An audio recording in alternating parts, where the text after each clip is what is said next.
औज़ुबिल्लाहिमिनश्शैतानिर्रजीम बिस्मिल्लाहिर्रहमानिर्रहीम। तो पहले हमने जलालुद्दीन अकबर के बारे में उनके हालात ज़िंदगी बयान किए थे कि वो कहाँ पैदा हुए, किस तरह तालीम हासिल की। तो आज हम बयान करेंगे मुग़लिया सल्तनत के फलाओ और उसके इस्तेहकाम में जलालुद्दीन अकबर का किरदार। तो मुग़लिया सल्तनत के फलाओ और इस्तेहकाम में जलालुद्दीन अकबर ने बहुत ज़्यादा किरदार अदा किया। जलालुद्दीन अकबर को इत्तला मिली कि आदिल शाह सूरी के एक वज़ीर हमयून बकाल ने दिल्ली और आगरा पर कब्ज़ा करने के लिए एक प्लान तैयार किया है। तो जलालुद्दीन अकबर ने अपने वज़रा और उमरा का एक अजलास मुनक्कद किया और ये तमाम मामलात डिस्कस किए। उसके बाद बैरम खान से मशवरा किया और अपनी फ़ौज को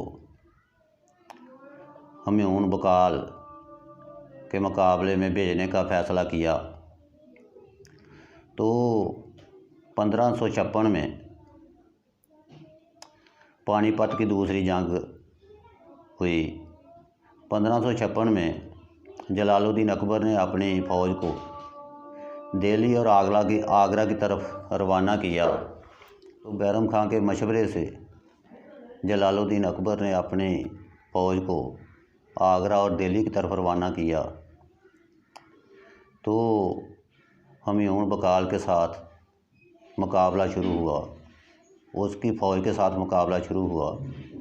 तो हमयून बकाल के पास तोपखाना ना होने के बावजूद उसने जलालुद्दीन अकबर की फ़ौज पर इतना बड़ा हमला किया कि हर तरफ शोर मच गया।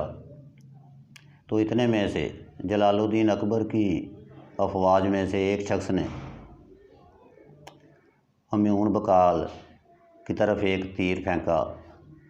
तो वो तीर आदिल शाह सूरी के वज़ीर हमयून बकाल की आंख में लगा और वो हाथी से नीचे गिर पड़ा। तो हमयून बकाल का जो साथी था उसने हाथी को बड़ी मुश्किल से मैदान जंग से बाहर निकाला। हमयून बकाल ज़ख्मी हालत में था तो उसको बैरम खान ने गिरफ़्तार कर लिया और गिरफ़्तार करने के बाद उसको जलालुद्दीन अकबर के सामने पेश किया। तो जलालुद्दीन अकबर ने बैरम खान को हुक्म दिया कि इसे कत्ल कर दो। तो बैरम खान ने उसको कत्ल कर दिया।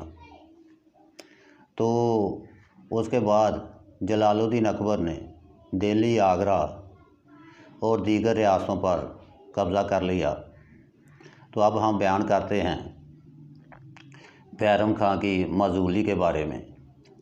बैरम खान जो था वो जलालुद्दीन अकबर का बेहतरीन दोस्त था। जलालुद्दीन अकबर ने उसको 4 साल के लिए मुल्क का सरबराह मुकर्रर किया। वो जलालुद्दीन अकबर का खसूसी मावन था। तो वो जलालुद्दीन अकबर के एतमाद पर पूरा उतरता रहा। तो तारीख़ में कोई ऐसी बात नहीं मिलती कि उसने जलालुद्दीन अकबर के साथ बेवफाई की हो। लेकिन जलालुद्दीन अकबर ने 1560 में उसको उसके ओहदे से बर्खास्त कर दिया और उसके बाद जलालुद्दीन अकबर हिंदुस्तान का खुद मुख्तार बादशाह बन गया। तो अब हम जिक्र करते हैं जलालुद्दीन अकबर की फतूहात के बारे में कि उन्होंने कौन से इलाके फ़तह किए। तो सबसे पहले ज़िक्र आता है जयपुर, अंबर जयपुर। तो जलालुद्दीन अकबर ने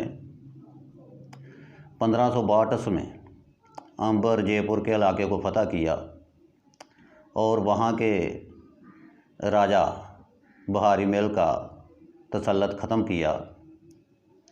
तो उसके बाद आगे आता है गोंडवाना। गोंडवाना की जो रियासत थी उसमें भी तरह तरह की बगावतें उठ रही थी। तो जलालुद्दीन अकबर ने 1564 में गोंडवाना की रियासत को फतह किया। तो गोंडवाना की रियासत में एक राजपूत औरत रानी लगोती की हुकूमत थी, तो उसको भी शिकस्त दी। फिर आगे आ जाता है चित्तौड़। चित्तौड़ का जो इलाका था तो उस पर एक राजपूत राजे की हुकूमत थी। वो उन तमाम राजों से नफ़रत करता था जिन्होंने अकबर के साथ तल्लुकात और रिश्तेदारियां कायम कर ली थीं। तो जलालुद्दीन अकबर ने 1567 में उस राजे को शिकस्त दी और तमाम इलाके पर कब्ज़ा कर लिया। तो इसके बाद ज़िक्र आता है बहार। जलालुद्दीन अकबर ने फिर बहार की तरफ रुख किया। बहार में भी तरह तरह की बगावतें उठ रही थी। तो जलालुद्दीन अकबर ने 1572 में बहार के इलाके को फतह किया। फिर आगे आता है कलंजर की फतह। जलालुद्दीन अकबर ने कलंजर की तरफ रुख किया और 1569 में कलंजर के सब इलाके को फतह किया। तो इसके बाद आगे ज़िक्र आता है मारवाड़। ये जो इलाका था मारवाड़, इस पर भी राजपूतों की हुकूमत थी। तो 1570 में जलालुद्दीन अकबर ने इस इलाके को फतह किया। इसके बाद आगे ज़िक्र आता है गुजरात का। तो जलालुद्दीन अकबर ने गुजरात की तरफ रुख किया। यहाँ पर पुर्तगालियों की हुकूमत थी, उनमें भी बड़ा जोश और जज्बा था।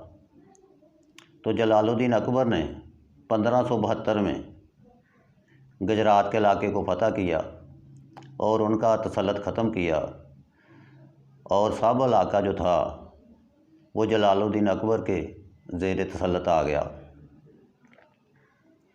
उसके बाद आगे ज़िक्र आता है बंगाल का। बंगाल का जो इलाका था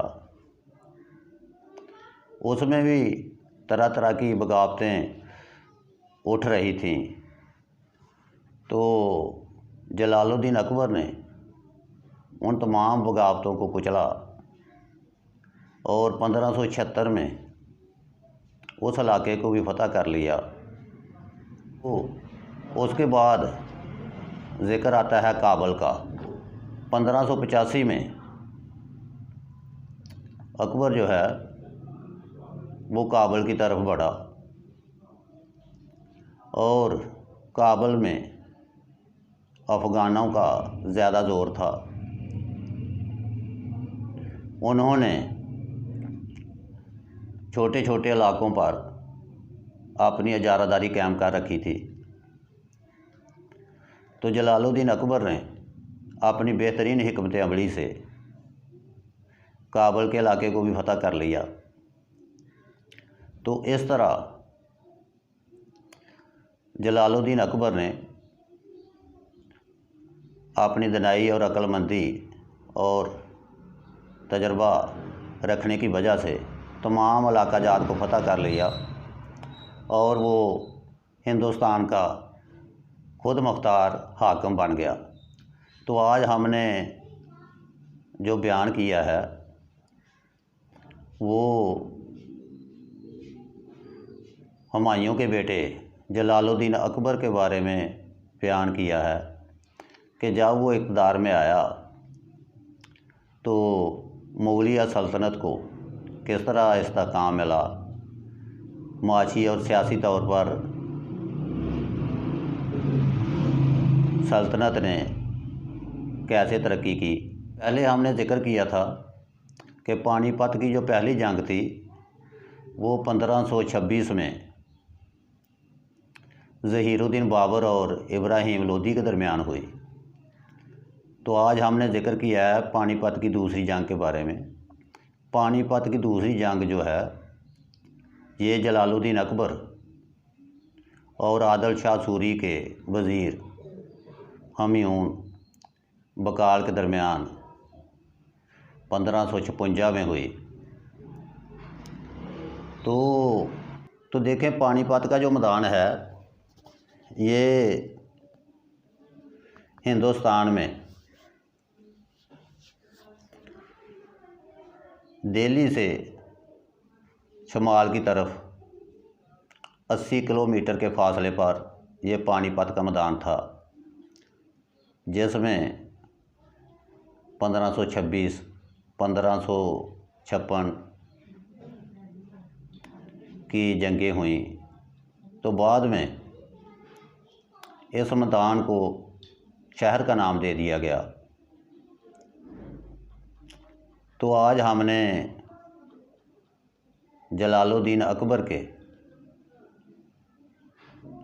दौरान हुकूमत जो उसने मुगलिया सल्तनत के इस्तेहकाम के लिए, मुगलिया सल्तनत की तरक्की के लिए जो इक़दामात किए थे वो बयान किए हैं। तो मेरे इस चैनल को सब्सक्राइब कर लें। शुक्रिया।